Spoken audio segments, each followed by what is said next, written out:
বিচলিত ভাব, আমাদের যে মনে হচ্ছে লোক যেন কেমন করে দেখছে, আমরা এটা কাটিয়ে উঠতে পারবো না।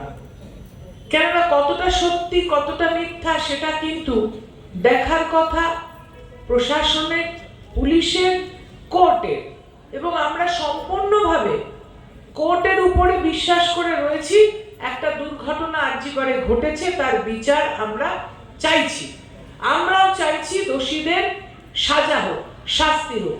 কিন্তু যে সকল ছাত্রছাত্রী বা জুনিয়র ডাক্তার বলা হচ্ছে, তাদের চোখের সামনে একজন প্রসূতি মারা যাচ্ছে দেখেও তাকে ওটি টেবিলে তুলছে না, বা চোখের সামনে ব্লিডিং হচ্ছে, রানাঘাটের একটা 28 বছরের ছেলে রোড অ্যাক্সিডেন্ট হয়েছে, তার মা অঝরে কাঁদছে আরজিকরে এমার্জেন্সির সামনে বসে, তাকে দুটো সেলাই দিয়ে সেই ব্লিডিংটা বন্ধ করছে না, সেই ছাত্রছাত্রীরা আদৌ চিকিৎসা বিজ্ঞানটা শিখছে কিনা, বা আদৌ ভবিষ্যতে মানুষকে সুস্থ করে তোলার অঙ্গীকারটা নিয়েছে কিনা, এটা নিয়ে একটা প্রশ্ন কিন্তু যাচ্ছে। কেননা আমি প্রথম আমার সামনে যে অসুস্থ মানুষটি আসবে তাকে চিকিৎসা করে সুস্থ করব, আমি নিশ্চয়ই শাস্তির দাবি জানাবো, আমি নিশ্চয়ই শাস্তির জন্য আন্দোলন করব, পথে নামবো, হয়তো আমারও অনশনে বসতে পারি। সেদিকে কিন্তু কেউ যাচ্ছে না। এবং ঘোলা জলে মাছ ধরতে অনেকে মোমবাতি হাতেও রাস্তায় নামছে। এবং অত্যন্ত নিন্দনীয় যে যারা অভিনেতা, তাদের মধ্যেও একটা ভাগাভাগি হয়ে গেছে। এখন কি সুন্দর গান করছিল একটু আগে রাঘব, এরকম যারা অত্যন্ত উৎকৃষ্ট মানের মানুষ, তারাও নিজেদের মধ্যে ভাগাভাগি করে ফেলছে। এবং একজন চিত্রাভিনেত্রী, আমি নাম বলবো না, গাড়ি থেকে নেমে প্রদীপ জ্বালাতে গিয়েছিল, তাকেও ধাক্কাধাক্কি খেতে হয়েছে, জুতোর বাড়ি খেতে হয়েছে। বারাসাতেও এটা হচ্ছে, কলকাতাতেও হচ্ছে, কিছুটা মধ্যমগ্রামে হচ্ছে। কেউ হয়তো ভাবতে পারেন আমাকে প্রাইজ দিতে ডেকে নিয়ে এসে এইসব জ্ঞানের কথা কেন বলছে।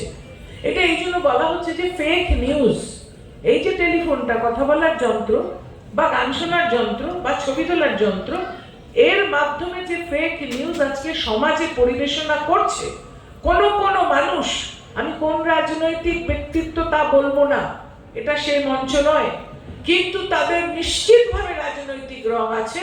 তারা দেশটাকে উত্তাল করে তুলছে, রাজ্যটাকে একটা পৃথিবী বিশ্বের সম্মুখে ভীষণ নিম্ন রুচির জায়গায় নিয়ে যাচ্ছে। তারা শিক্ষিত বলে আমি মনে করি না।